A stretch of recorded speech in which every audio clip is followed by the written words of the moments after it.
evening, ladies and gentlemen, and welcome to the Mahoning Drive-In Theater, the largest single-screen drive-in in the United States. We're certainly glad you could be with us this evening, and don't forget the concession stand is open with all kinds of great things to eat and drink.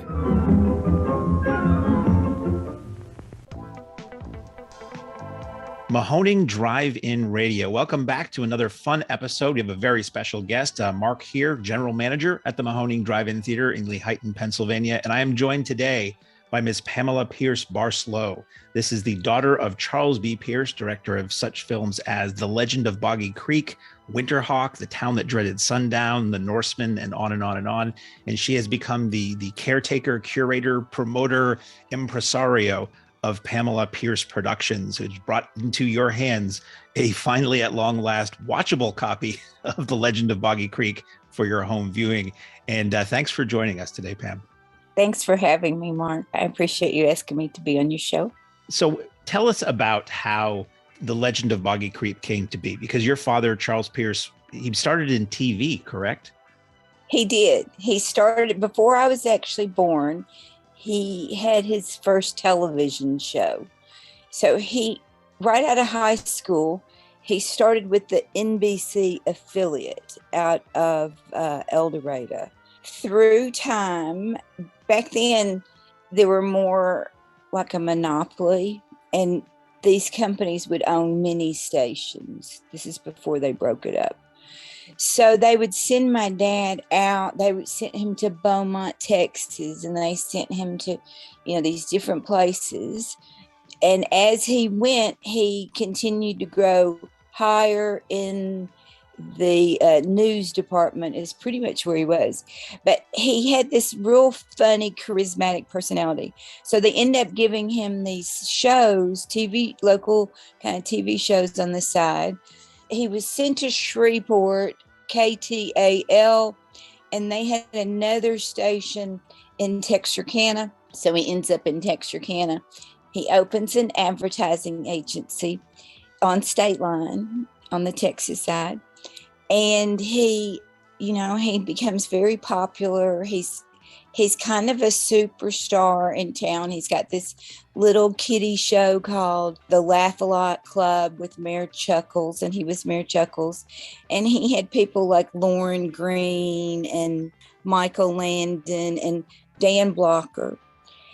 And he had Tiny Tim. So he had a few like minor celebrities. So as people would come through the area, like on promotional tours, they would stop in on his show. They would come to the TV station, exactly, and they'd put him on his show.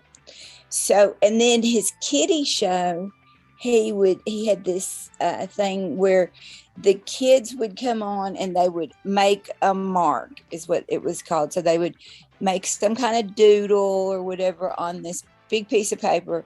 And my father had to make a face out of it, like a cartoon face. Well, he had he had been voted most talented when he was in his little Hampton High School and most likely to succeed. He had done the yearbook. He had been doing cartoons forever. So he had this bicycle. That was the prize. No one ever won the bicycle. It was very low budget, this TV show.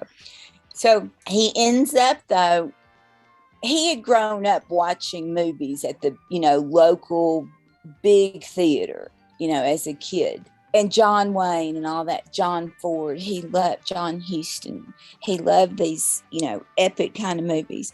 So he starts making these commercials and he starts winning awards. Now, he had a lot of clients. He had the department store, Ben F. Smith's, which was kind of our fancy department store. He had the big bank, and he had Mr. Ledwell, who was in the trucking business. They built these big rig trucks. So he had decided that he wanted to do a movie. He had met Earl Smith, the writer, at a party. Earl had a script, and it was the first time my father had ever seen a script. So he got super excited, and he and Earl started writing. Their first thing was called Bright River. So they're working on that, and he goes around to a lot of people, but he can't get anyone to put up the money until he finally convinces Mr. Ledwell. So with the trucking company. So it ends up, so Mr. Lidwell puts, I think at first he asked for $30,000. And I think he ends up spending it all in the first 3 days or so. And it was on film. He spent it on that Technicolor film, which later on comes to be so important. You know, that's what he shot that on 35 millimeter widescreen, essentially. So he went for a really grand look for his first movie out of the gate. Right. And it was the first time a film had ever been shot in that docudrama kind of style. So he's trying to put you into that scene with those people and make you feel like you're there. So that film, the ratio, everything, the aspects, that was very important that he give you that kind of cinematic, you know, kind of big film feel. Even though later on we have these found footage films that are shot on iPhones and stuff. Back then, I mean, that was a gigantic camera that took, you know, 5 people to operate. And a lot of that is in a swamp in a flat bottom boat. So it was kind of a feat. And the way that, I mean, he runs out of film and he has to go to Mr. Lidwell and say, "Hey, buddy," which was what everybody called him, buddy. He said, "You're going to lose your money. You know, I'm out of money, and either you lose your money or you put up another $60,000 so I can finish this thing." So Tommy Clark, who was his business manager, and he had been Mr. Lidwell's CFO, he said that the first time he ever saw my dad, Mr. Lidwell was pointing at him saying, "Follow him. He's costing me way too much money." So he finishes the film. He takes it to Los Angeles. And he convinces this production house that's run by Jaime Mendoza Nava to do the post-production work. Well, Jaime had been a long-time Disney employee, and Disney had laid off a bunch of their crew, whatever, their editors, Jaime, a composer. Jaime had worked on Zorro and the Mickey Mouse Club. I mean, he was a true pro. Tom Boutrous, the editor. So he convinces them to do the work, and they put up another approximately $60,000 worth of services. So they introduce him to Ralph McQuarrie, who Ralph was an illustrator working for Boeing and NASA. And somehow Ralph gets in his mind what a Bigfoot going across the swampland would look like, paints a painting, an oil painting, because my father was an oil painter. He did a lot of his work in oil. And so I don't think that they really knew what they were doing. You know, neither one of them had done a movie poster before. Right. So my dad comes back with the one print and the movie on really like a Greyhound bus. So it was a real kind of, you know, then he couldn't get anyone to distribute the film. No one wanted to, you know, they all hung up on him. And, you know, they laughed at him. But you know, here's the thing is Mr. Lidwell did have a lot of money. And so he was able to four-wall. And when they started to four-wall. Can you explain what four-walling is for those who might not know? Sure. I didn't know any of these things when I first started out. So four-walling is where you go and you rent the theater, you pay all of the costs, the electric, for the people, you pay for the tickets. And at the end, you take all the profits. So there's no risk whatsoever to the theater. You're taking all the risk. They're getting rental money. It's a good night for them. But if you sell a lot of tickets, it's a really good night for you. Exactly. So this is back when tickets used to cost $2 a piece. Okay, so my dad he didn't have the distributor. So he gets a second print. It was actually a defective, I believe, flawed print that he had passed on. Well, he convinces them to give him that one, and he starts playing that one in Shreveport at the Strand, and it does the same thing. So it had huge lines that just went for blocks and blocks, and people would camp out. And that's before they did things like that. Right. You know, this is like 1972. It was word of mouth and advertising. Like, did he have, at that time, do you know, did he have radio ads or anything like that? Not in the beginning, but now you remember that his job before was advertising. So he was very familiar, and he worked at a television station. He was very familiar with radio and television and the power of that. But here's the thing is, in the very beginning, they weren't spending any money. And so it was really that McQuarrie poster and word of mouth that started generating those lines and creating that buzz. Well, that poster image is so mysterious. You don't really see the creature in detail. You see that it's something big and scary. And even in the film itself, you never really, which is pretty smart, you never really see it in detail. And it's enough to make your mind fill in the gaps of what that might be. Yeah. Later on, my dad said that the costume in Boggy Creek cost more than the entire production of the original Boggy Creek. That's how much of a difference that, you know, so he was smart in keeping that creature off screen. For years, you couldn't see it, you know, for almost for 45 years, you could not see the creature because in the pan and scan, he's cut off. But now in the restoration, he's in almost every scene. I watched last night the new 4K restoration that you're working on that you kindly provided me a copy of. And I had forgotten how often you get glimpses of the creature in the movie, because I think my main memory is when I originally saw it once or twice on those pan and scan versions. And I was watching it last night. I'm like, oh, wow, you do see it like a good amount. And I thought that was really cool. I mean, you see it, but you see enough to say, what was that? Or there's something big and hairy over there that I don't like. Exactly. Really like, what is that hulking thing over there in the side? Yeah. A lot of people tell me that watching the restoration remaster is like watching The Legend of Boggy Creek for the first time, because there's so many things that in those years of pan and scan bootleg you were missing. And you realize, I mean, you really can soak up the nature aspect of it. I mean, it's a documentary reenactment film that's shot where it happened, more or less. And you just really soak up what that part of the country feels like and what that little town feels like in those people's homes and their clothes and, you know, the 1972-ness of it, as it were. I was saying something about this recently somewhere else, where the original Texas Chainsaw Massacre movie, when it was on video, it looked awful. It was dark and gross, and people thought it really was scary because of that. Then it was restored to look gorgeous, and it made it even more horrifying, because when the scary stuff happens, it's this huge contrast for this bright, sunny 70s look. And Boggy Creek does the same thing. It's this really lovely place you'd want to go and hunt and fish and hang out until you hear that scream. And then you realize, until the sun goes down. Yeah. And some people in the beginning said, oh, well, no, I want it this foggy, scratchy, that adds to the ambiance. But it does not. The film became a blockbuster between 1972 and 1975 and played continuously. Some theaters, it played for a year straight. That movie was everywhere. And it was popular for a reason. It was popular because, well, first of all, the story is a great story. And it's enduring. It is a legend, you know.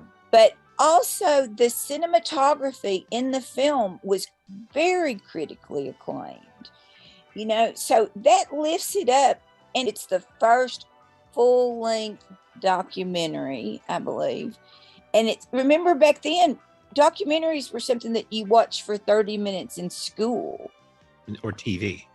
Yeah, it was kind of torturous a little bit, you know, to watch a true documentary, you know. And so to then take that and twist it. But all those years of bootleg did serve their place, though, because it kept it in the minds of people. And like you may not have seen it if that would not have been available.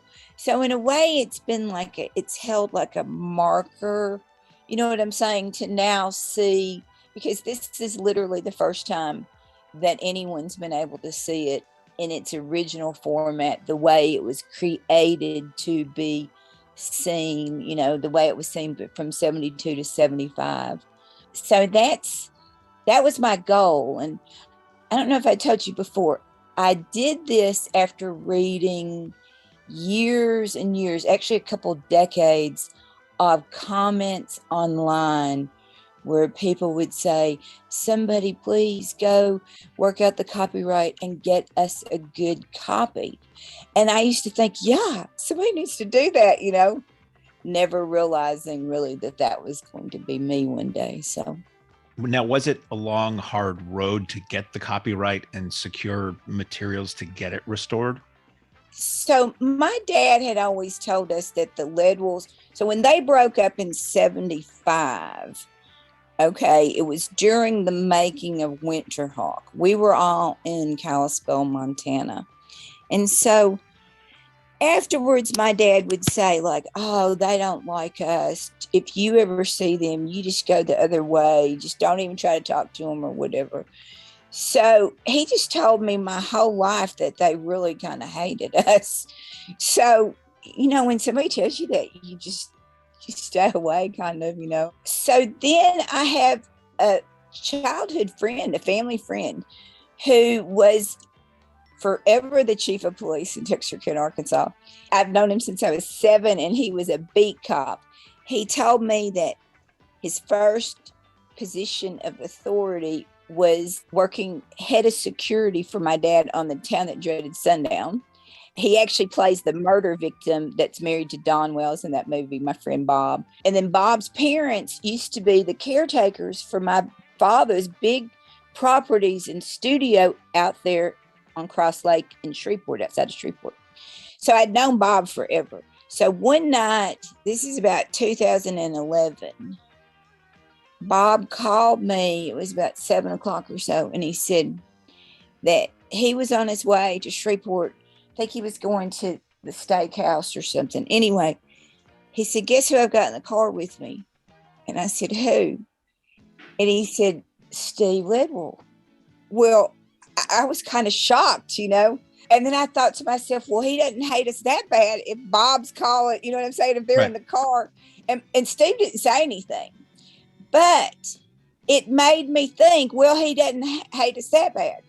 So my father had died in 2010, and his estate had been literally taken, stolen, disappeared from, he had been married for a third time, late, you know, and he was sick. He had Alzheimer's. So all of his paperwork, money, royalties, photographs, film, paper, everything, all my father's estate disappeared.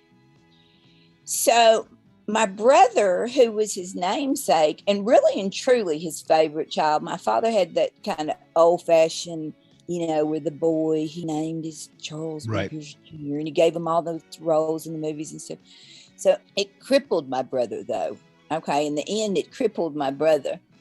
Anyway, he calls me up, and over this whole course of time, I mean, literally, my father was taken. He was secreted away.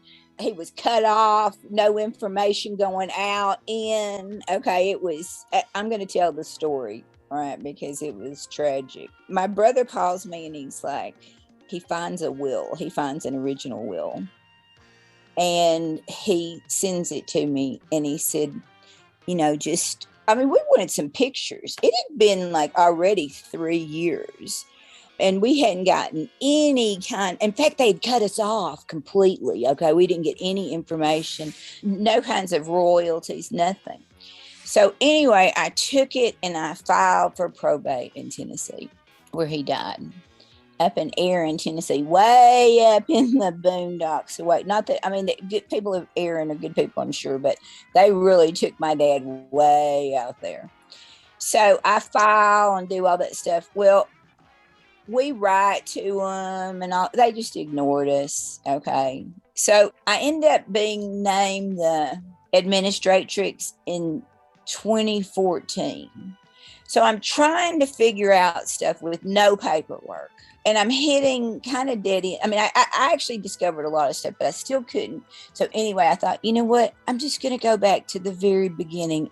And so I decided to call Steve Lidwell. And my dad had told me that they wouldn't take our calls, all that stuff. Right. So when I called, anyway, so I called and I said, do you remember me? And he said, I sure do. Now, I'm in the movie. I'm in the original movie. And when I run in saying, Grandpa, we saw him. And my real mother's peeling potatoes. That was Steve's little cottage on the Leadwell property. Okay. So as much as I can remember, that was when I saw him last year at the premiere. You know what I mean? I don't remember really seeing him, but I said, do you remember me? And he said, I do. And anyway, he was real nice and everything. And so I said, I went through the whole thing. I told him that all these years, fans had written and commented that somebody, needed to go back and get it, work out the copyright and get a good copy. And I thought my father had done that. Okay. Because it was another one short little incident that had happened around 2000. I had actually my husband was a pioneer actually in internet. He was on, at that time, the Bell Atlantic's advisory board for the internet. And so, but I didn't really go on too much. My kids did, and he did. And my kids actually had their own computers that they had built. So anyway, I'm sitting down. One night he pours a glass of wine. He says, sit down. And now we know it's surfing the net. But he said, just, go looking around. Well, it was Ask Jeeves was the search engine back then. Mm-hmm. And I asked Jeeves, who is Charles B. Pierce? And they didn't really have websites, but they had chat rooms. And all this stuff popped up. It was astonishing, because back then nobody had websites, and I was going around trying to find stuff and whatever, and you couldn't find anything but to ask who was Charles B. Pierce. And that's when I first started reading it and hearing about the copyright. Now, you couldn't ask my father anything about his business. Okay. You can ask him about his love life or what he was doing or whatever, but you did not ask him about his business. But he was going through this real hard time. I knew he was having a rough time financially, as artists many times will do, So I called him up and I said, hey, Dad, have you ever heard of the internet? He was like, well, I heard something about it, I think. It's such a funny idea now, but back then, it took a while to hold on. Oh, yeah. I mean, when my dad and Mr. Lidwell broke up in 1975, there was no such thing as home video. Right. You know what I'm saying? Mr. Lidwell was already a rich man. And Boggy Creek, in today's numbers, they put it as, $100 and almost $70 million in today. And, it turns out Mr. Lidwell owned that 100%, So anyway, I called my dad and I said, hey, so he says, yeah, he had heard of the internet. I said, well, look, it's like the library on steroids. And I said, let me read you a few of these, so I started reading him some of the stuff. And he starts laughing. And he said, well, baby, let me tell you. He said, I traded, which that turned out to not really be true either. But he said, I traded Boggy Creek and bootleggers for Winterhawk. See, he was right in the middle of making Winterhawk when they broke up. And they broke up. My mom told me they broke up for one reason. Mr. Lidwell Steve told me that they broke up for another reason. Steve told me that they broke up because my father was already starting pre-production on The Town That Dreaded Sundown. And the Lidwells did not want Dreaded Sundown to be made because that is a true story as well. And some of those victims' families were still alive. Right. And the Lidwells were the most prominent, business pretty much in the entire town front and center, so didn't want to be seen as exploiting or profiting from that tragedy. Exactly. And Mrs. Ledwell already did not like the Legend of Boggy Creek. She was one of those old Methodists. Her family had started the Methodist church there. She was one that your name was in the newspaper when you got married, and and I'm saying, you were born, you were married, and you died. That's right. And the Legend of Boggy Creek was embarrassing to her. That was something that was embarrassing. That was another thing I knew too. As long as Mrs. Ledwell was alive, there was never going to be an official release. You know what I'm saying? Right, because they held the rights to it. Yeah. Yeah, and she would have been. They have a school there in Texarkana, an occupational school. The Ledwells have, founded or whatever, and inside they have a giant picture of both of them, Buddy and Betty, on the walls. And Buddy has a quote there, and it says, the only other person outside of General Patton that I ever took orders from was Betty Ledwell. Okay, and that's the truth. So anyway, so I called my dad. So he says he traded them. Okay, he traded Boggy Creek and Bootleggers for Winterhawk. I said, well, you need to get in touch with Mr. Ledwell and see what y'all can do, because people want to see this on DVD. He said, well, baby, that's exactly what I'm going to do. And then he called me not too long after that, and he said, guess what I'm doing? He said he was at Walmart, and he was looking at he had been there, and I said, oh, you need to put those big displays at the end, and you'll sell them all out. And he said, oh, no, we're selling them.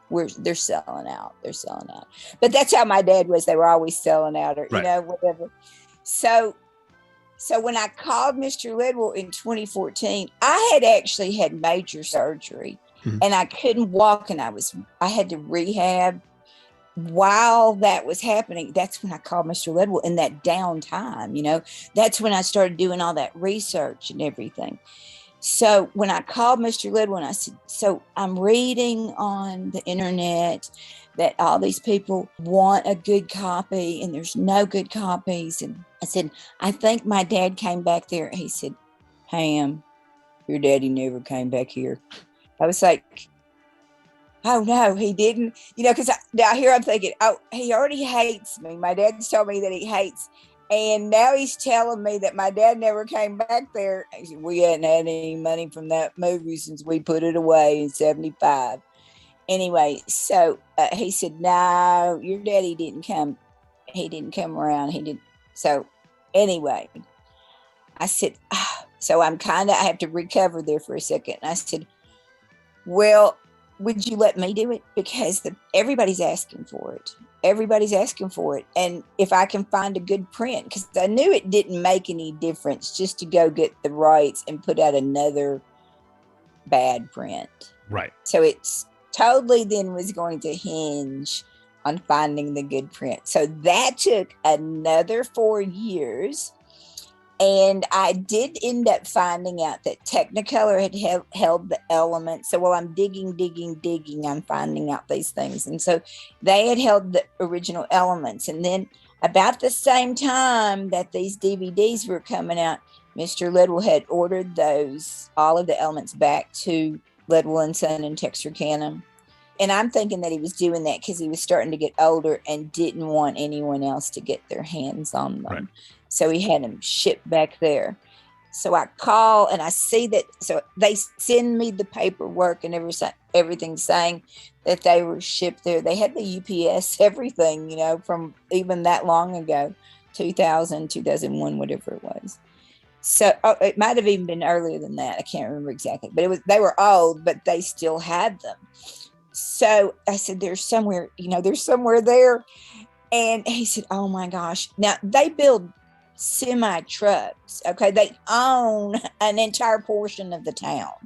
Okay. It's a massive facility. And in the Texas Sun, we did not know what kind of shape, where they had been put up.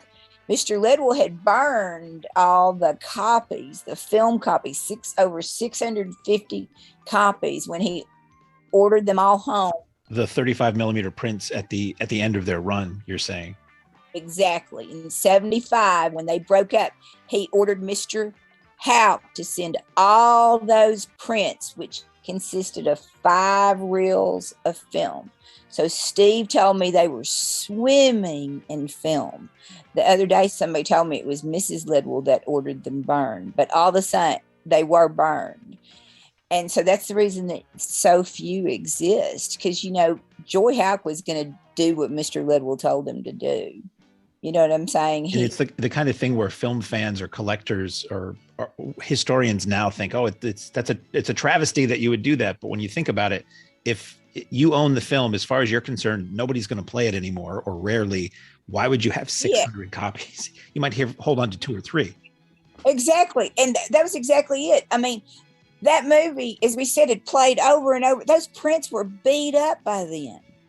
You know what I'm saying? And when he said they were swimming, I believe that they were swimming. So we didn't know what happened into the original elements. That was the whole thing, because Mr. Little had hired an attorney out there and everything. So it was pretty serious that he get them back. So anyway, we didn't know. And then I would send Steve these, like emails saying like, I'm coming to town. I'm bringing my boots.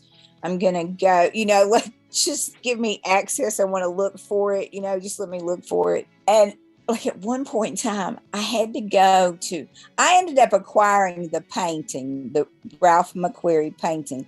It had been taken from our family by my drug addict brother. And anyway, Lyle, in a very legal way, Lyle Blackburn ends up buying it from these people my brother had sold it or traded it to or whatever. So I had actually been working on that before, right? So I had gone down to get it and was actually I was coming that way. I was in Bentonville, Fayetteville. And so I thought it's either now or never, because I thought I was getting close to a print. I could just feel it. I don't know why, but I thought I need to go down there and see Mr. Lidwell face to face, and see if he's really going to give it, like, let me do this, because I was starting to put a lot of time into it, So anyway, all this stuff happens. I end up having to take a Greyhound bus. Literally, I caught the bus in Fayetteville like 2 a.m. and I got into Texarkana like 7 a.m. I had a friend take me to Mr. Lidwell's, okay, not knowing that Mr. Lidwell's office is right there in the front. Later on, he told me, he said, I can tell if I'm going to hire somebody before they ever come in. He knew. When I got out of that car, I'm real efficient, and I'm a pack mule. I've got kids, you know what I'm saying? But 5 kids. I carry stuff, and I'm real. So he must have seen me getting out of that car. And I came in there and I had those papers from Technicolor, and I said, "Do you gonna let me do it?" And so he had those papers, and he said, "And all I have to do is find these for you." And I was like, "That's all you have to do." Anyway, so that was probably 2015. And then late 2017, Lyle Blackburn, who's been so helpful, he's written some books on all of this stuff too. I don't know if you know that, but he wrote books about the background and on the history of the film. Correct. Yeah. Does it get into the history of the Fouke monster as well? It does, yeah. And I think he's one of the only, because the Lidwells really would not be interviewed about Boggy Creek, and I think Lyle's one of the only that's gotten an interview. When I asked Steve if he was coming to the premiere, we did a new premiere in 2018. I said, "You're going to be there, right?" And he said, "Pam, I made plans to be out of town for that weekend long ago." And I was like, he said, "I couldn't set one foot in that theater without being bombarded with questions." I don't do questions. And you know what? He doesn't do questions. And I totally can respect that, So Lyle had talked to both Buddy and Steve. So Steve was picking up those cash when they were 4-walling and they still didn't have a distributor. I kind of jumped ahead. But so my dad at first was picking up that cash from Shreveport at the Strand. Every night we would drive over there and pick up that money. And as it grew, he was picking up a lot of money. I didn't realize it at the time then. He bought a gun. Well, first he bought a Corvette, and he stuffed 3 kids in the back of his Corvette with his wife, riding shotgun. He bought a gun, and he had paper bags, and he would put that money in paper bags. I was going to say shopping bags, large paper bags. Brown paper bags. It was making money hand over fist. Okay, he became a little bit more important, so he didn't have to go every night and pick up the money anymore. And Steve was about 23, 24, something like that. So then Steve started going to pick up the money. And he told me that when he would make the run from Texarkana, Shreveport, El Dorado, and Monroe, he'd bring home $40,000. And that's when tickets were $2 a piece.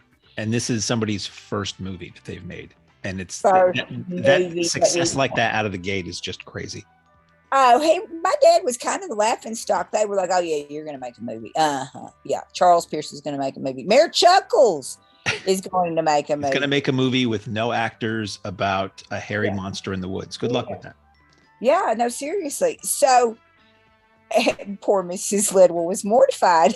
So anyway, it ends up getting the attention of Joy Houck, who Joy had his own chain. Not only was he a distributor, but he had his own chain of movie theaters. And he had built, to this day, the Joy Marquee on Canal Street in New Orleans is the tallest marquee of all the theaters. Joy was this very dapper gentleman, spent lots of time in New Orleans, but actually had his house in Texarkana over by the airport. Joy was very into airplanes. And so they're doing really well. And my dad's making lots of money. Now, we didn't know it because Mr. Lidwell paid my father as if my dad owned half of it, like he gave him. So it turned out that Mr. Lidwell owned the film 100%. And my father really worked as an employee. The other thing that was astonishing is Mr. Lidwell owned Pierce Advertising as well. But I didn't know any of those things, So skip over then to December 2017, I believe, and Lyle Blackburn writes to me, and he says there is a rare 35 millimeter print up on eBay, and there's a bidding war between 2 anonymous bidders that have broken out. And he said, I know it's not in public domain, but that rumor's out there. And that may be 2 people thinking that they're going to get a print. And he said, I've been watching it. I have it he had it in his alerts. And he said he had been watching for 10 years. And that was the first time a print had ever come up. And it was actually from the Joy on Canal Street in New Orleans. So I jumped in. My daughter was telling me later. I was like, I can't let that get away. Like, I've got to get that. So my daughter was like, if you have to, you're going to have to go hawk your jewelry or whatever. There's nothing more important than you to get that print. My kid was cheering me on. So I did get it. It went up to, so Lyle had told me too, he said it was close to $2,000, and that was high for a print. He didn't normally see them go that high. So that's what made him think that too. So I literally set it up where I could buy that print for like $10,500. I arranged. I made sure that if I had to, I was calling friends because I was going to get it, So it ended up costing me like $2,000. So that wasn't too terribly bad. And then I got it just days before Christmas, and I posted it online. And I have lots of Boggy Creek fans that are friends on Facebook. And one of them wrote to me and said, do you have anyone to restore it? And because of all the years of bootleg and the cheesy pan and scan and the B-movie status, it was super important to me to try to elevate it, back to what it once had been, and try to take it out of that sphere. So when this guy tells me that he had some contacts at the George Eastman Museum, I thought, that's it. That to me, that represented film, Kodak. That's one of the most prestigious film restoration places in the country, if not number one. That's how I felt too. early on, when I had become the administrator of my dad's estate, the probate lawyer said, try to think like your father would think. So to me, my dad was impressed by very few things in life, but institutions like Kodak and stuff were big in his mind. So that was a no-brainer, and they agreed to restore it, which really was just a real blessing. I did follow along with Night of the Living Dead because they had just restored that. And so I kind of watched what they were doing a bit and kind of was, because my dad's been gone. My dad had Alzheimer's for almost 10 years before he died, and he died in 2010.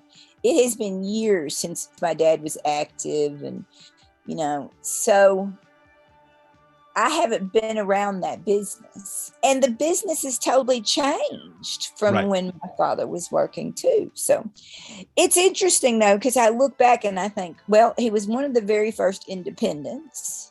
And then for this film to have been put away, we ended up finding it. So I had that one print that I'd gotten off of eBay, and so George Eastman cleans it and stuff, and they said that it was going to be too expensive for them to restore. So they said, we got to keep looking. So Quentin Tarantino says that he's got a print, I guess. He says that back then he said that he had the only known 35 millimeter. But, Quentin Tarantino's phone number is not just listed in the book. Hey. And you can't just call him up, even if, it's hard to get to him. So Kyle was my guy at the George Eastman Museum. So he told me that there was another print, and I do believe really that print even may be at the George Eastman Museum, but he couldn't really tell me because it didn't belong to them, and but he would commiserate with me, saying he wished that he had more information because there was another one. So one day he's kind of moaning about it and whatever, and I'm moaning. And I said, well, I don't know if it's true, because the guy that gave me this information gave me good information, but he also gave me bad information. So, and I said, but he told me that the BFI had 2 prints. And so he said, immediately, he said, that's it. Yeah, the BFI works like the Library of Congress in a way does here. And if you play in Great Britain, you have to deposit a copy. So he said, we work with them all the time. Let me call them. I'll call you back. And he did. He called me back in 15 minutes and he said, they're shipping it. It's on its way now.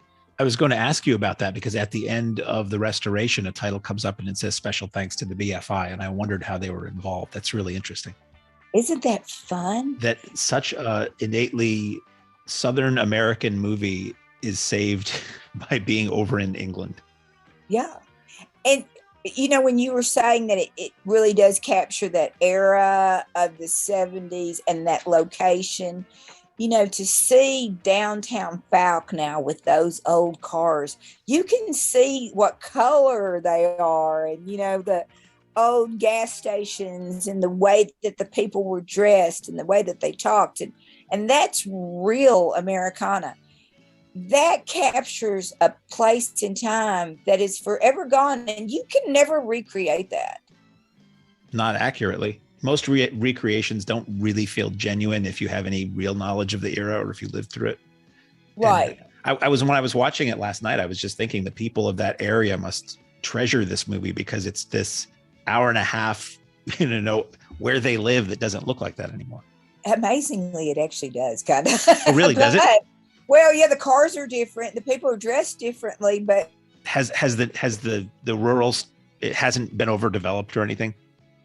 Not really. They did do a bypass. So a lot of construction for a long time while they were building this bypass, but still only there's the Monster Mart, and then across is a general store, and there's there's a gas station. The Monster Mart doesn't even sell gas anymore. I don't even think they have a restaurant. The Monster Mart sells pizza. I think that they're one of the biggest pizza accounts for this pizza company. They sell lots of pizza. But that's what I was going to show you. So let me just show you about this with Mr. Houck. Mr. Houck shows up at my dad and mom at our front door, literally just shows up, knocks on the door. My dad had a meeting that morning to go to the bank, the same one that he did the commercials for, State First National Bank. And he was going to get a loan for this house that my parents had been leasing. And my mother had been on him because she knew he was getting money in, and that he had cash. And she's like, okay, now you go down, because he'd never bought my mother a house before.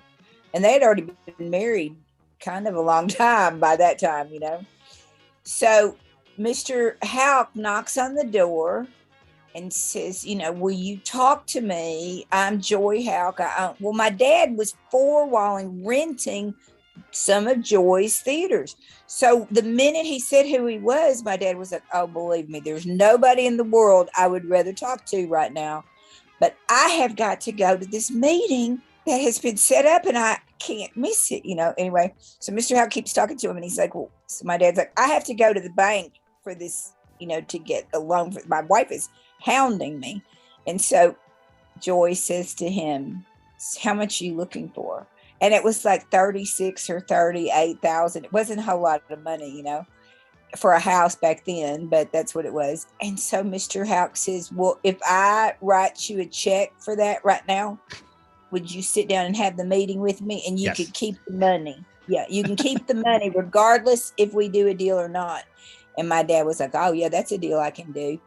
And so he canceled the meeting. And we used to tease that that's how my mother got her house and my dad got his distributor. Later on, Mr. Ledwell told me that when my dad brought Mr. Houck, so Steve had gone, I think he was going to Texas Tech, he said, and he said he was away at school, and Buddy called him and said, you're never going to believe this, son, but this man just came in and offered us $2.5 million for the distribution rights. So that was in 1972.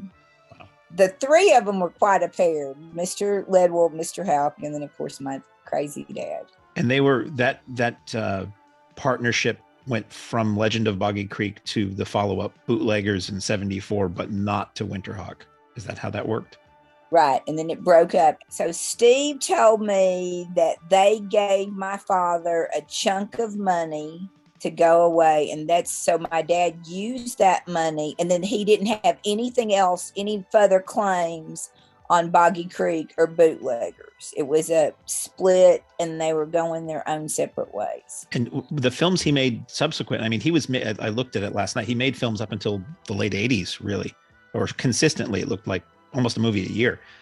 My dad, oh yeah. So then he does continue to go with Joy, because that was his business. Steve told me, he said, we were in the trucking business. We weren't in the movie business. That's what I was thinking. I mean, it was an interesting way to make some money, but how long does a trucking company want to be involved in film production?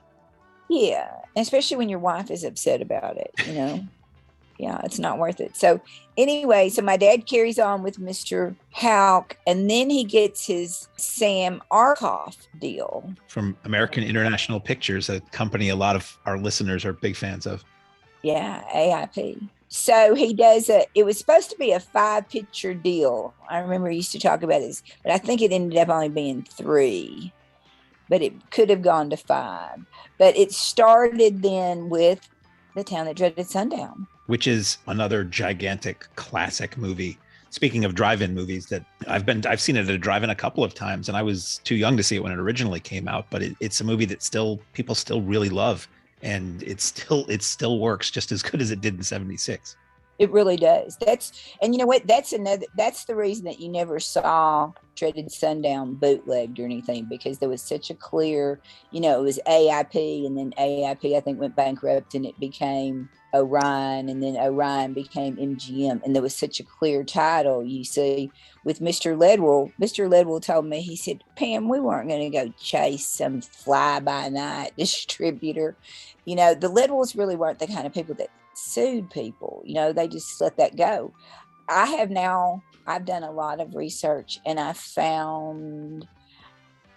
believe I found where the actual copyright lies for Boggy Creek 2, The Legend Continues. Interesting. In fact, I know I found it. So do you recall, and I'm asking just because I don't know, who released that originally? Because he was with AIP for a few films, but then it went back to, was it various distributors? Yeah. They did it out of Texarkana. Okay. So I'm actually thinking about I went home. I went back to Texarkana and I talked to all the players. I'm thinking about doing a show, whether it's a podcast or an actual series beyond the Phantom or Phantom Killers, because while the Phantom Killer from the Town That Dreaded Sundown, first of all, the Town That Dreaded Sundown has so many unsolved murders. Okay, a lot. And shocking. Okay, just as shocking as the ones that were portrayed by my father. And as I told you, my friend, our family friend, he was the chief of police for 35 years for Texarkana, Arkansas. I said, would you consult? And he said that he would. So I really do want to reach out. But again, if I reached out to Netflix or whatever, who do you call? Do you just call the main number? Oh boy. Start pushing buttons. That's some internet sleuthery, I think, is involved with that. Yeah, but you know what? A lot of the same people that, now Earl Smith is gone, but a true story is a true story. And one of them, believe it or not, is tied to the rights to Boggy Creek too. The legend continues. So It is going to make one explosive story. And then a lot of these things will make sense too. I used to say that I would have made a really good detective, except I didn't like blood and guts, you know? Well, you tell me these stories. I mean, that's what you've done. You're like this, Indiana Jones looking for the rights and the elements and going through all kinds of crazy, legal chains of ownership and locations and all and all. I likened Boggy Creek's copyright to Sleeping Beauty in the castle. Mm-hmm. Because what would happen when these fly-by-nights, as Mr. Ledwell described them, they would go bankrupt. And then the bankruptcy would go up and another fly-by-night would buy the whole catalog, you see. And then they would put it into the records. And so they made them look like attachments. But if you looked at it and you knew where to cut it back, it all died back, you see. The other thing, too, is my husband, as I said, was a pioneer in internet. And before that, he had invented the hockey game. I don't know if you remember that, Chex. It's like foosball, the bubble top hockey game. Yes, I actually played one of those not long ago and was thinking of him when I did that.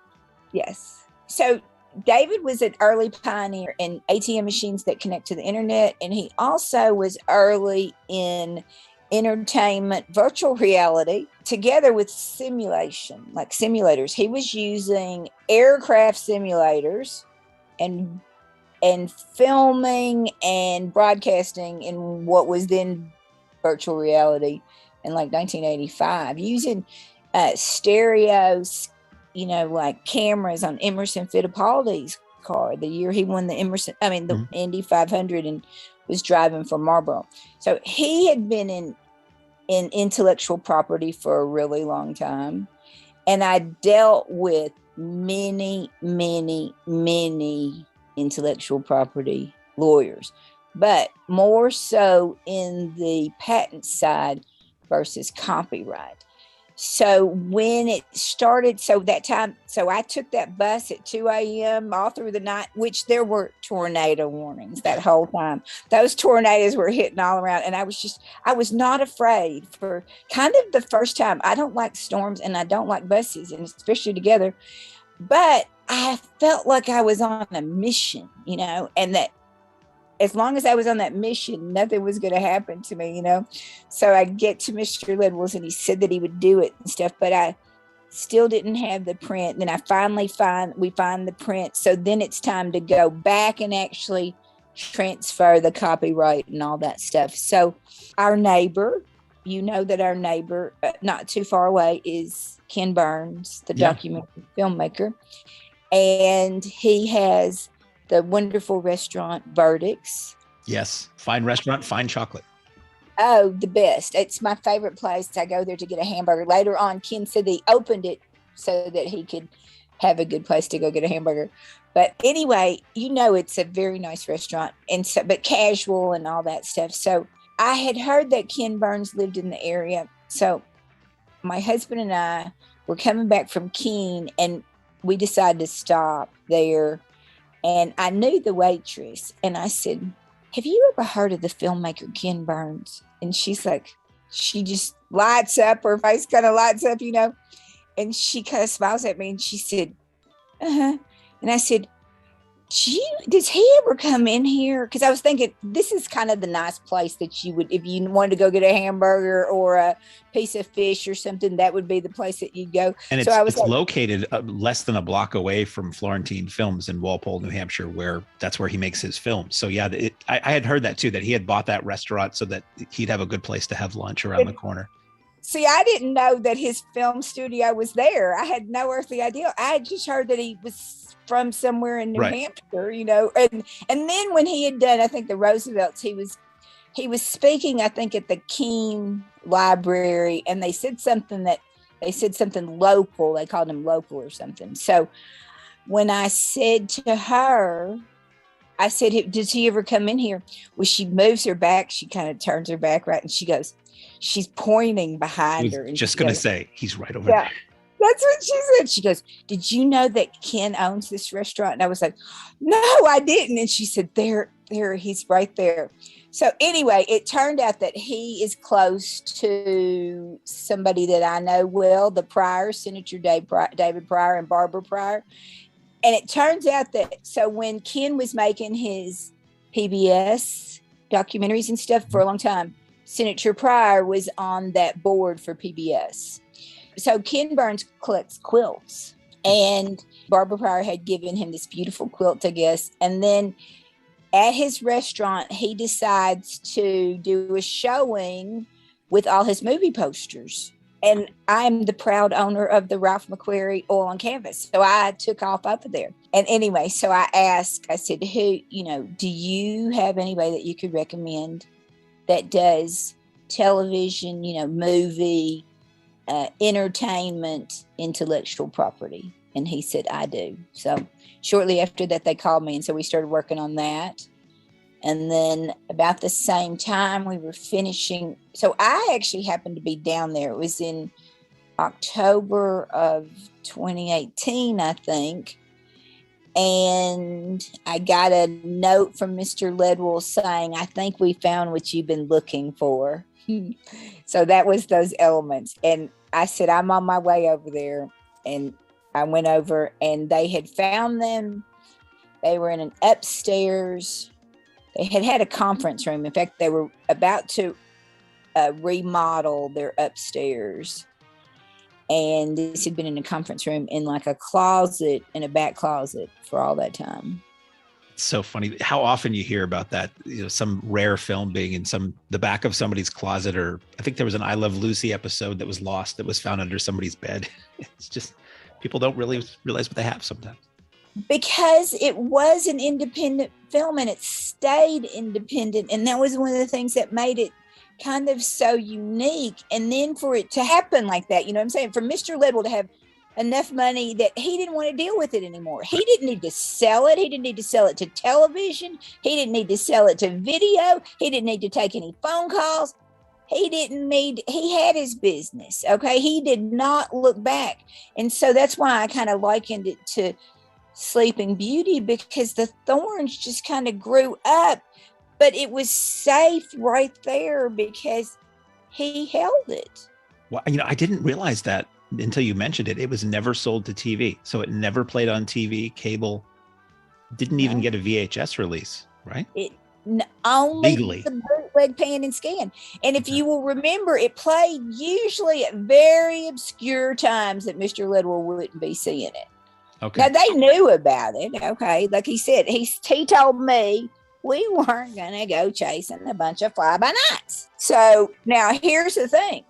It turns out that Texarkana is a federal court there. It's that Fifth Circuit, whatever. I mean, it is a big court. It's the Eastern District or whatever, because it sits right there on the Texas-Arkansas line. They do lots of intellectual property there.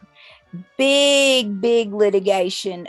Apple, the tobacco companies used to have big judgments out of there as well. But a couple of times I thought, well, I'll just go and get a pre-entry kind of a motion or something so that I can actually seize. You can seize the property if you have those injunctions. And I talked to the guy, and so the top guy for IP and stuff there, and he said that he would go do it for me if I wanted him to. But all that costs money, and I'm still continuing to restore. I just finished the restoration of the soundtrack, and I had the masters done. I now have the UHD 4K master. All of that has now been authored. I've restored the bootleggers, the other film Mr. Ledwell gave me, along with lots of other things. So to go and spend money in legal, I spent a lot. I spent about $25,000 with my legal guys, and I did have them remove bootleg and stuff, the unauthorized pan and scan. So all of those came down, which it was a lot. It was a lot. With the internet and digital, it's so easy to make a copy and keep spreading it out there. It didn't really, I'd let it go on so the secondary markets, I'd really let it go on. But about 2 weeks ago, I found a seller. He was selling the old bootleg. 600 copies, and he'd sold almost 100. And he was doing it right under my nose. It was kind of upsetting. So I wrote him and I asked him to take it down, which he ignored me. So anyway, I thought, that's it. My customer doesn't realize necessarily that there's such a vast difference in the quality between the two. And they're being ripped off if they buy that pan and scan grayscale. Oh, yeah. Yeah. There's an official legal Blu-ray out there that looks great, and now we know that there's a 4K UHD on the way that's going to look even better. The bootleg, I mean, there could be people who are nostalgic for how the bootleg looked because that's how they always saw it, but it's nice to actually be able to see the picture, I think so. And hey, Mark, there will never be a void of those, but if you want one, you will still be able to find one somewhere. So if that's the way, but just for it to just be out there looking for it and you don't know a difference, you might spend because those people that were selling them on eBay were selling them for big money, sometimes way more than I had it, offered for. You know what I'm saying? They weren't getting any deals because it was an old DVD. So I was like, no, I don't want my customer to get that, because that's a bad representation, an incorrect representation of my film. I can't tell you the number of films that I saw, on VHS and bad transfers when I was younger, and then you see it on DVD or Blu-ray, and it really improves your opinion of the movie because you see that, a lot more care was put into the filmmaking than you realized, and you can actually see everybody on screen, which is a big thing too. Yeah. I mean, I think so. The girls are so pretty too. In Boggy Creek, my dad had a real good eye for beauty, and the girls that he cast were all from Mary Beth Cersei, and now she's all cleaned up, and the scene is so clear. And I was just looking at it the other day and I was like, she is so pretty. All the way to Bunny at the end, Bunny D's, where she says, what kind of place is this? Panthers living under the house? So you said that you've, if anybody follows you on Facebook, that you post updates on the progress of restorations and new projects and things. You have a soundtrack album coming out in the near future? Yes. So I hired audio mechanics they were suggested by the George Eastman Museum. And if you look at their website, they do all the classics. I mean, African Queen, and, just they're entrusted with the serious movies and stuff. So John Polito is the guy that runs that. So he's done the masters for me and they're ready to go. And I had spoken to a couple of record labels But I've spent a lot of money, Mark. Right. I've spent $25,000 at least just on the soundtrack. And that's real dollars, not counting all the time that I've worked on it. So one of the record labels said, I'll give you $3,000 and you get, I mean, it was a very small percentage. And I was just like, I don't think so. I don't think I want to give all my rights away and have no control when I've spent this much money. And, anyway, so I thought, well, I had a really successful release of the DVD Blu-ray. I think I could do the album as well. But here's the thing. I don't want to rush. Like, I want to make sure that all my I's are dotted and my T's are crossed, right. And I have been working on this UHD Blu-ray release for longer, and I'm actually further along than on that project. And I did go and have this company do the big, what they I know now are called wow displays, but that go and you can put your merchandise in there. So hopefully in the next year, I'm gearing up for a big retail release. And that will be, I've seen the images of that. It's like the McQuarrie poster turned into a large cardboard aisle display, end cap display or something like that. So you want to talk about eye-catching. You're strolling through Walmart and the Falk monster's there. And, here's the thing. Just like my dad, I don't really have money for advertising. And I certainly don't have a Mr. Ledwell behind me like this now. But I do have the goodwill of people really do, I think, want to see the film restored. And so we've been working with Technicolor, and they have been most generous. And they said to us, when Disney and Warner's and those people come in, they have whole teams. And, they've helped us, though. And they really know their stuff. So they introduced us to new graphic artists, and I have a slipcover case, done. And like my husband will go out and buy the latest, he bought a few of the latest releases and he kind of put them there. And then we put our new packaging, and it can stand right up against the big boys. And in fact, the people who have done now the new artwork are the same people that do it for Disney and Star Wars. So, and as you know, Chewbacca and the Falk monster, I tease that they're related. Yeah, Falk monster's Chewbacca's daddy. Because Ralph McQuarrie was the concept artist for Star Wars. And yeah. I mean, if you're a Star Wars fan, his name springs out at you from this conversation because you know who he is. But for people who don't, there are books published of McQuarrie's artwork and specifically his Star Wars art. So before Chewbacca, he was drawing another tall, hairy beast. Yeah. So I have believed once I realized that this was my mission. And I know this sounds crazy, but I think that this was really my life mission. I think that my entire life, I was inadvertently groomed for this position. Every single day I'm learning on this whole deal. Like it's a crash course in it all. And I hope that at a certain point I will be able to get it, and that a Mr. Houck will be out there somewhere, wherever he is, and will step in and say, hey, I noticed that you're doing a really good job, and you're carrying this thing by yourself. Let me help you. And so I've been praying for that. And I thought that he was going to just show up at the door, kind of like, Mr. Houck did. And I kept telling my husband. And anyway, so I've just gone along. And as I continue, I know this sounds crazy, but with that McQuarrie image, as I said, that it was that and word of mouth that drove the audiences to the theaters.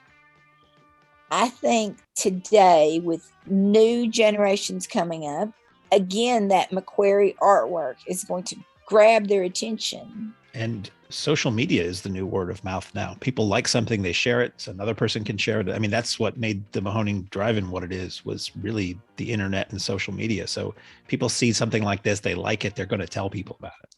Yeah, and we made the Falk monster standees large enough that you can go and you can take your selfies with it, and that whole thing. So, but here's my thing: is back then, they didn't, when my dad and Mr. Lidwell released the film, Mr. Houck, there was no merchandising, right?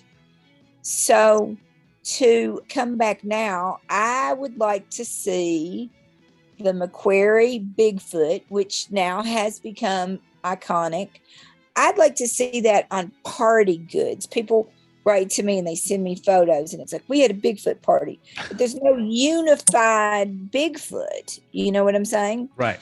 To put it on back to school, we have the posters, we have the t-shirts, that kind of stuff. But I envision like the Duck Dynasty guys and the logo of that Bigfoot. I mean, Bigfoot is kind of the king of all, like, I mean, he's mysterious. Lions are wonderful, elephants, but I mean, Bigfoot's up there at the apex of the creature system. It was Bigfoot and Loch Ness Monster when I was a kid. Those were the two big mysterious monsters. Yeah. And when you think about it, I mean, who has given us the best image of Bigfoot? It would be Ralph McQuarrie. The most iconic artist, artistic rendition. So Star Wars is the most valuable franchise in all of history in all of the world. So he literally he created the look of those things. He discussed them with, Lucas. In reading the pieces about it, he said that Lucas told Ralph that he wanted Chewbacca to look, he envisioned him as a lemur and also his dog. And I see that loyalty that Chewbacca has that's kind of like man's best friend. And a little bit I can see through the neck, a lemur, like it's thick like a lemur. But more than anything, I see Bigfoot. So I think that would be, it would be fun to put that image, and it would be worthy. Okay. It would be a worthy image. I was at Ralph Lauren's, one of their outlet, at those factory outlets or whatever. On that, when I was going anyway, so I stopped at one of the factory outlets and I was looking at the guy, at the Ralph Lauren logo, and I looked up at the guy, and I had on all my Boggy Creek merchandise, and I was like, yeah, this is my polo pony. And he was like, oh my gosh, that is like the best logo, So I was like, funny. Yeah. But anyway, now, I haven't gotten golf shirts, but through the website, what is the URL for where people can order the Blu-ray and the various merchandise? So it's www.legendofboggycreek.com. And that's officially licensed. It's the Blu-ray, it's a t-shirt, it's posters. Were there other merch items? So yeah, I just have run out of the posters. I have 2 sizes normally, so I'll order those probably next week, and I'm out of hats. So I'm working on, like I said, a lot of new merchandise, but I try to do it where it's, and let me say this too, the merchandise that I do have right now, the t-shirts and stuff, Mr. Ledwell so graciously made through one of his companies. He owns a lot of businesses there. Yeah, so that will probably be the only time that like a Pierce Ledwell kind of production is like going on like that. But he was nice enough to help me with that. I had just talked with Stephen Bissett the other day in a podcast that's going to be coming up, and he said to say hello. And I know you know each other well. He's writing a book partially or entirely about the Legend of Boggy Creek, and he had really encouraged people and told people, if you want this movie, buy it from the official site. And I had said it is one of the rare occasions. I'm a person who, if I want to buy something that somebody has created, I want to buy it as directly from them as possible. So if you are buying Boggy Creek Blu-rays from the legendofboggycreek.com, please, everybody listening, know that you are buying that from the legal rights holder and from the family of the person who created it. So your money is going exactly where it should be going. Oh, thank you. And, I really do. I am a true small business owner, and I am putting the money back in the film and the restoration and making sure that my father's works are secured. Before, Boggy Creek was going to continue to disintegrate. I mean, that was just a fact. And it wasn't going to be that another 50 years and it may have been completely lost, which would have been really super sad, I believe.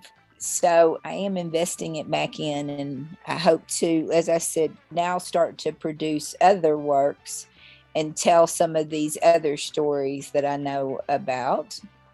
And you got Boggy Creek back in theaters for the last several years. I saw a screening of it at the Alamo Draft House in Yonkers, and it was the new DCP. So that's played. It played drive-ins again. We were talking about that off air the other day. So Legend of Boggy Creek and several of your father's films were big on the drive-in circuit. And watching Boggy Creek, I can't think of a better place to watch it than a drive-in, because you're outdoors and you're hearing the birds, and it's just like you're in the movie almost. It's because the Boggy Creek is all set, in a rural nature area. And you had some success with it again. I believe it's the Kenda Drive-In you were telling me about. Yeah, we played the Kenda in northern Arkansas, and she specifically requested it. She got a hold of me, and she told me that she saw customers that she had not seen in years. They came back out to see it, and it was, people again out to the fences, is what she had told me. Oh, so just the rows were filled with cars. Yeah, all the way out to the fences. So, and we sold out. I think we sold out Yonkers. We sold out Yonkers, and I think we sold out Brooklyn at the Alamo Draft House, Brooklyn. It was super fun too when I have like young 20-year-olds or whatever come up to me and say, oh, now I have a new favorite movie, and we'd never seen this movie before, but we saw the poster.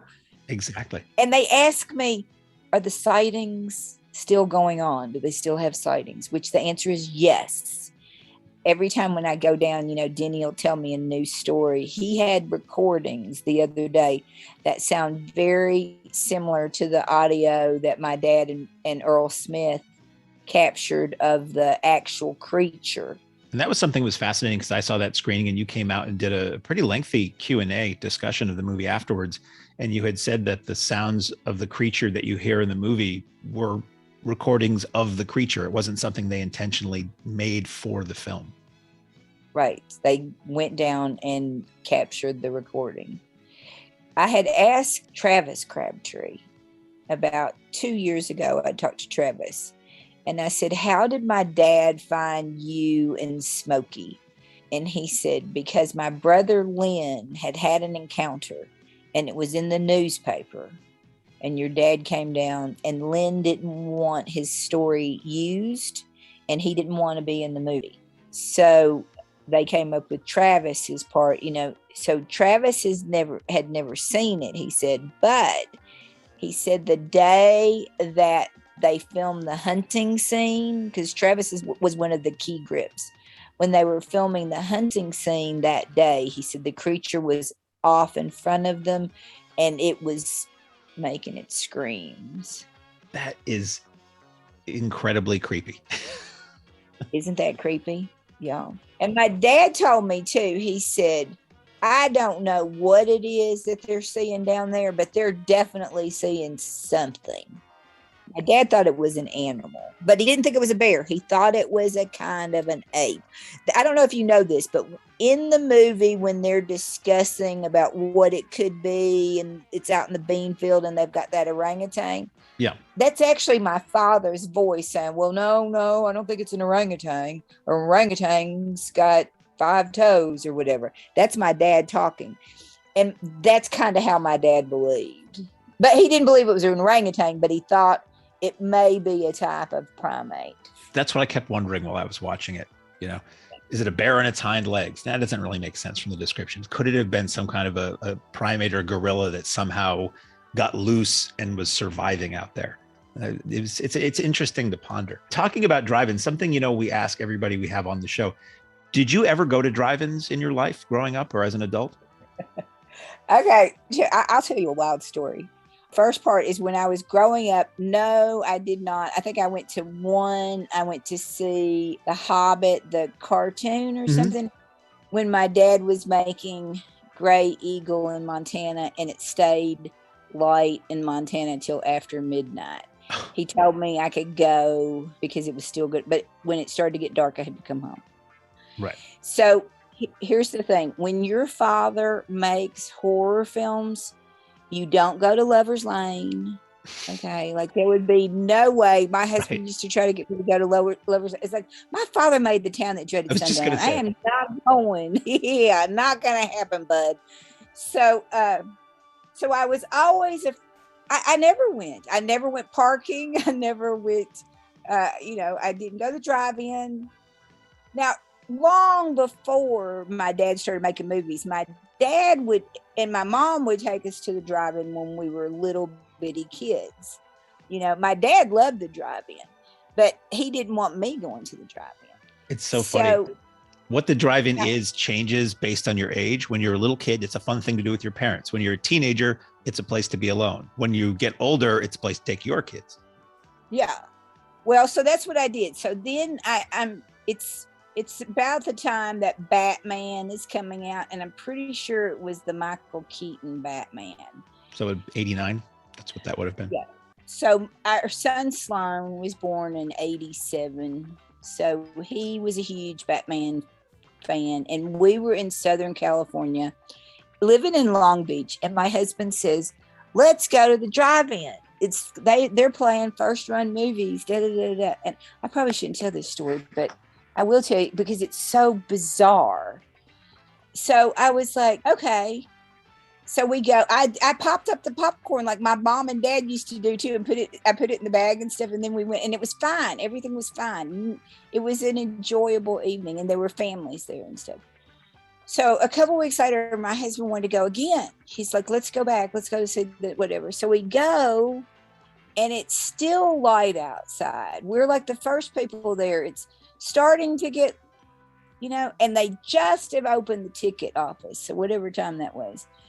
And as we're going up, I get these really strong feelings. And I'm like, we can't go here.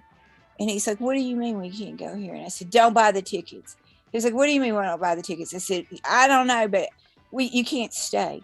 He was like, what is wrong with you? And I'm like, I don't know what's wrong with me, but you can't stay. And he's just going to ignore me because he thinks I'm PMSing or something, right? So he goes and he stops and he buys the tickets. And I said, but and there was nobody there except for that in that ticket booth. Like there were no cars at the drive-in. There were no people, nothing. And I just had this overwhelming, and I was like, I can't stay. I've got to go. And I said, if you don't go, I'm going to just take the baby and I'm going to walk home. And so he peels out. Okay. He's really mad at me. And he's saying I'm crazy and all that other stuff. Do you know the next morning when I went down to get the newspaper, the main headline was that a girl had been murdered at that show, at that drive-in that night. Wow. That was during those Crips and Bloods during those days, and a gang had come to that park and they pistol whipped the boyfriend or something, and then they took the girl and they raped her and she was murdered. So that was my intuition. Wow. Yeah. And that's enough to make you never want to go again. Well, I don't think it was that. I mean, I had other weird things that I've had that were, I mean, I had something similar to that at a hotel in Bel Air. Okay. But it was just after that, I would say to him, hey, I don't know. Cause David wants me to give him a reason when I have these feelings. And so it's like, I can't give you a reason. I just know that I'm whatever. Right. So after that, I hope that it would help that he wouldn't argue with me when I tell him these things, but he still argues with me sometimes. I have to remind him, remember when that happened? I just wish that I would have saved that newspaper, but I know that newspaper exists somewhere out there. That's wild. Before we go, I have a couple of questions, short questions from our Patreon folks that they wanted to ask you. One, my friend Brendan Jones says, ask her about her plates and glassware. Now he's talking about the tablescapes that you do. And anybody, it's so wild to follow you on Facebook because some of it's about Legend of Boggy Creek and some of it are these gorgeous photos that you take of these tablescapes that you do in your house. And to talk about that, because I'd never seen that before. So, yeah, actually, the New York Times, I think, read an article yesterday that your grandmother's china or whatever, the good stuff is back. So what has happened, I don't know when I started when my kids were little. I started what I call thrifting. Yeah. I go to thrift stores. My mother loves to do that.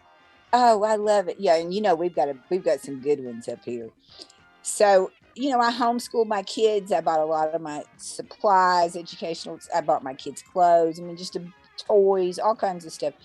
So after they grew up, David and I got married in Las Vegas, actually. So I didn't have like a China registry or whatever. And then we bought this old house, that has a butler's pantry. And he's like, oh, you'll have a butler's pantry. I had no China, but I had a butler's pantry.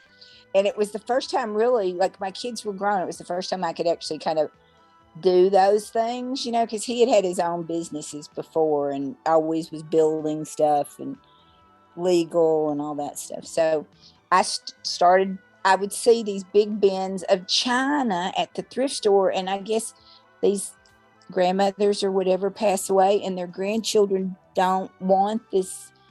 Now they call it cottage core. Mm-hmm. If you've heard of cottage core, or grand millennial is another term for granny chic. I think it's so pretty. And so I started buying it. And so I started creating these tablescapes. I call them tablescapes. And they are like little, if you think about it, and actually other people that do tablescapes say that it's like building a little movie set is really kind of what it's like doing. So you're creating a stage kind of for your guests to be entertained while they're sitting there. There's a couple of really good books. There's one from the designer Valentino, and it's called The Emperor's Table. And there's another one by Diane von Furstenberg, who's married to Barry Diller, the billionaire. Mm-hmm.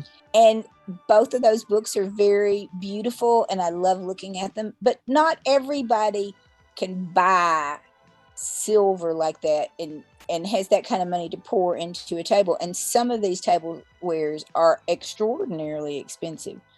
So my idea was to create these really beautiful, elegant, because tablescapes can go cheesy too. They can be kind of cheesy looking, but to create these beautiful, elegant, worthy of kind of Valentino or Diane von Furstenberg using thrifted materials. So it became like a hunt. It's like a treasure hunt. My daughter actually built her tiny house. She lives in a very unusual tiny home. She just got a book deal, and she's actually like probably has a series coming up on like with a major network. Well, that's fantastic.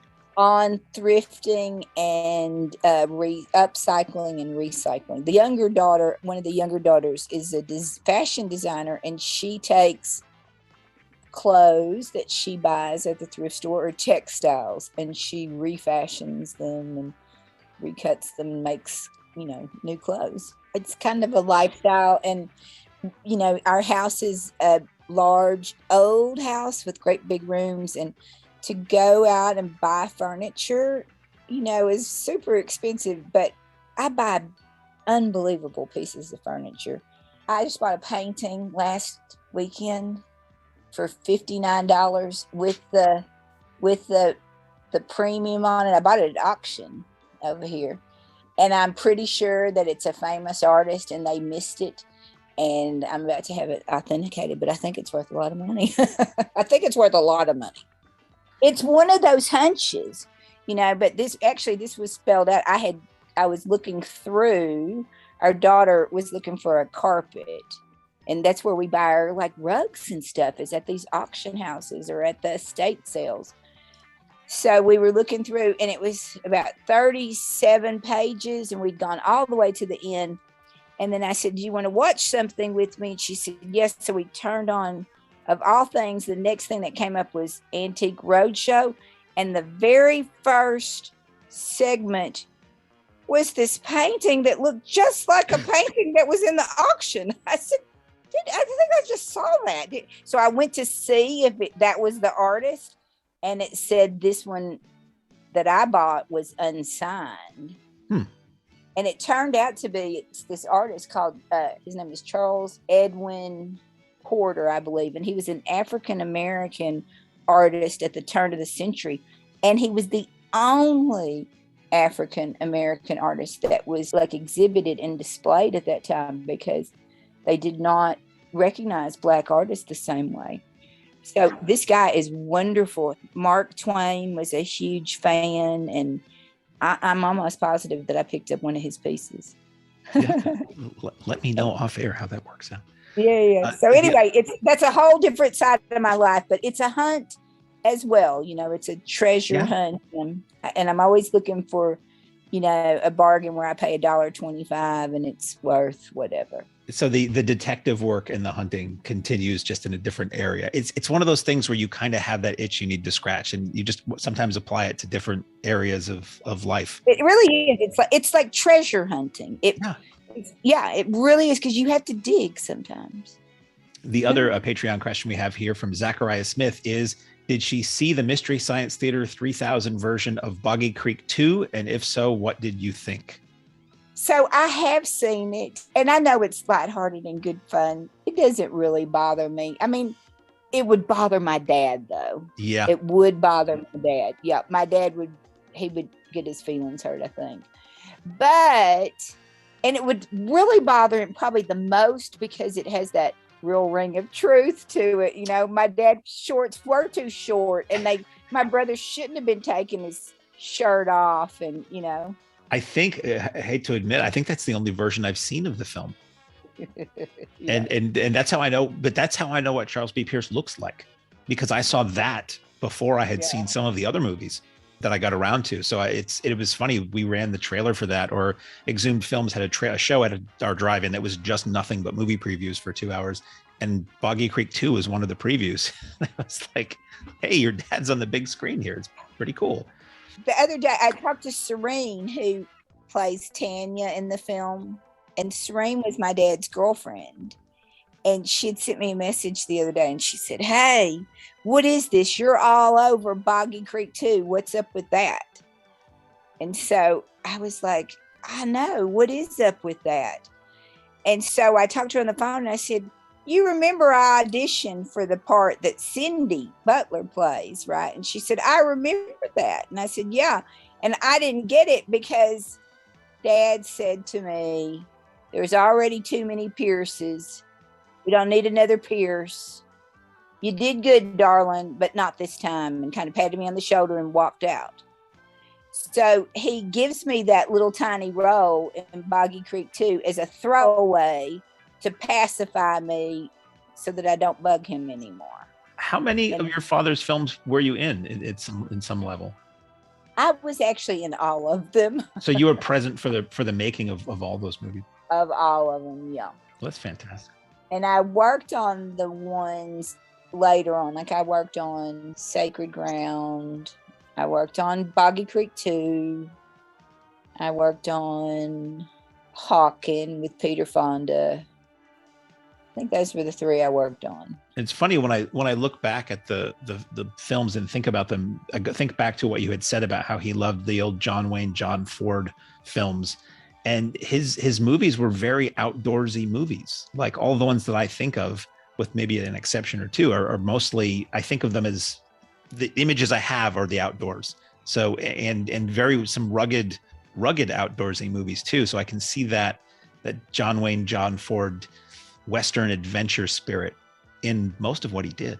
Yeah. And he loved Jeremiah Johnson. Like he loved that, he loved that, any of that. He likes Sam Peckinpah a lot too. Now, I don't know if I'd ever told you this too, but when I was real young, I remember my dad used to bring home those like true crime magazines. Oh, those detective magazines and things. Right. Yeah. With the real crime photos in there. And my mother got so mad at him. And she was like, you can't bring these in the house anymore. But I do believe that probably influenced him greatly as well when it came to the Town That Dreaded Sundown. That makes sense. He would have known the story from Town That Dreaded Sundown just because of being in that region, or do you think that's something from the magazine? Yes. So the other day I pulled it out. So my dad growing up, his best friend was Harry Thomason, who later is the producer, director, married to Linda Bloodworth Thomason of Designing Women, Evening Shade. They were a power couple in TV for a while. Very much so, yeah. And Harry, my dad actually introduced Harry to Lee Majors, who was looking for a producer for The Fall Guy. And Harry becomes his producer. That's how he gets to Hollywood, kind of. So he wrote a book that's actually really good. It's called Brother Dog. And the very first chapter talks about they were in Hampton, Arkansas, which is just over an hour away from Texarkana. And the Phantom Killer is making news. It's on the radio, it's in the newspaper and stuff like that. And Harry's comfortable because to him, it's a long way away. But my dad says, oh, no, Oh, because Harry's thinking it's in Texas. And then my dad informs him, no, it's in Texarkana, which is halfway on the Arkansas border. It's like it's not far at all. And so that first chapter, it talks about how my dad scared him so much back in the day. And then he finds out that my dad is making the movie, and so that, kind of saying that he'd been preoccupied with it for quite a while. My dad loved to scare people. I mean, that was he got the biggest kick out of scaring you to death. He knew how to do it on screen, certainly. Yeah, he would hide behind stuff, though, too. I remember he told the story about when he was working I think he was working at the TV station, maybe in Shreveport. So they would do the 6 and 10 news. Okay, back then the news came on at 10 o'clock. And then remember they would play the national anthem, and then it would, you get Johnny Carson, and then their TV would go off. Anyway, so he would be there till after the news had aired. And one of the guys, they had downtime a lot too, I think. But one of the guys, they were talking, and he said this scariest thing they were talking about the scariest thing. He said, it would be if somebody were hiding in my car. So my dad waits. He waits like several months. Okay. And then he gets off and he goes and he hides in the guy's car in the back seat. And the guy comes and gets in his car, and my dad raises up or whatever. Anyway, that guy put on the gas and ended up in the ditch. So he thought it was the funniest thing ever. He just thought that was the funniest. They both lived, so it was great. Yeah. But he would do, and he would always, when he would go to pick up the money, at the Strand, when he was acting as his own distributor, we had to go Shreveport. You had to go right through Falk and over Boggy Creek. And so you have to wait. The box office, they would not release the money until like 3/4 of the way through the movie in case someone wanted their money back. So we would have to wait till whatever the minute was. And then my dad knew exactly. It's like, come on, let's go. He'd kind of, tap you and say, let's go. So we'd be coming back at night. And he would always act like he was running out of gas on Boggy Creek. It's like, oh no, why didn't somebody tell me to get the gas? And, whatever. Did you hear that? Did you hear that? Yeah, no, seriously. And then another thing, he would like to, if you were in the mountains, and he would act like the brakes went out, stuff like that. And it was torture a little bit, to be honest with you. That's the reason I did, to this day, y'all don't get mad at me, but I've never seen Halloween, or I've never seen any of those, because that's all he used to do, is tell us scary stories like that. I spent most of my life in fear. So before we wrap up, I just wanted once again to say that the best place for people to go and get copies of The Legend of Boggy Creek is www.legendofboggycreek.com. They can follow you, Pamula Pierce Barcelou, on Facebook. And do you have any other projects coming up with your father's films or Boggy Creek that you wanted to tease anybody with? Yes. So, we have several, like I said, we have this soundtrack that'll be coming out imminently. And then I am actively working on several other projects. I have the documentary and so much material. I'm looking for someone to help me put it all together in a way that's worthy of the restoration. Some people have complained. Bonus features on the new 4K disc. Right. And when I do that, I will release them on Facebook and on YouTube for free, so anybody will be able to watch them. So you won't be missing out if it's not included in this new release that's coming up, because I'm still not including a bonus. Like I said, I've got too much material, and I don't want it to be less than the work that we've done on the Sure. but I have a couple people that I've been talking to, and they said that they would help. And they're pretty familiar with my father's work. So hopefully we'll be able to get some stuff put together pretty quickly. And like I said, I did buy some domain names to explore these other kind of mystery mask phantom killers. I think it's so, when you mentioned it, it totally makes sense in the landscape we have now of true crime podcasts and true crime TV shows and all these streaming services. There's absolutely a place and an audience for the phantom killer story. And you know, they people in Texarkana will talk about these murders in a similar way that they talked about the phantom killer. When you have unsolved crimes of these I've identified 6 now that I'm working on 6 different episodes, and they're shocking. There were 2 kids, and the mother had been admitted into the mental institute, into the mental hospital a couple of days later, but she was on lockdown. She was not getting out. And the father was working the overnight shift at the tire company, and someone came in and murdered this 11-year-old, and the boy was like 8 years old, and he was in a wheelchair. Wow. And like, there was no mercy, and they don't know who did that. At one time, that wasn't it Lucas that had it confessed to all these killings? Oh, Henry Lee Lucas. Yeah. Yes. So he confessed to it, but he didn't really have the details correct, and so they threw it out. So, but I mean, somebody came, and it was a little house. I mean, it was no robbery, no sexual, whatever. But when you have something like that happen, and then, gosh, the mother's in a mental institution, that it literally drove her to suicide afterwards, you know? So, but anyway, I can't tell you the one that's related, but there's one that's related to my dad's titles. I look forward to seeing or hearing this when it finally comes out, because it's that kind of stuff is fascinating and all the more creepy and disturbing because it really happened. Much like Town That Dreaded Sundown and Legend of Boggy Creek. So thank you so much for coming on the podcast today with me, Pam. It's been a pleasure. I very much look forward to seeing this new 4K UHD disc and everything else that you put out through Pam Pierce Productions. Thank you, sir. Thank you for inviting me on and letting me ramble on. My kids tease me if there's ever a kidnapper and they take me, they'll return me, because all I can talk about is Boggy Creek. No, this is the perfect podcast guest, because it's all about talking, you know. So thank you so much. And for everybody listening, we will see you at the drive-in. Ladies and gentlemen, thanks again for coming out tonight to the Mahoning Drive-In Theater. We hope you'll come back and see us again real soon. The exit is on the right-hand side of the screen at the front of the field, and most importantly, have a very safe trip home. Good night, and God bless you.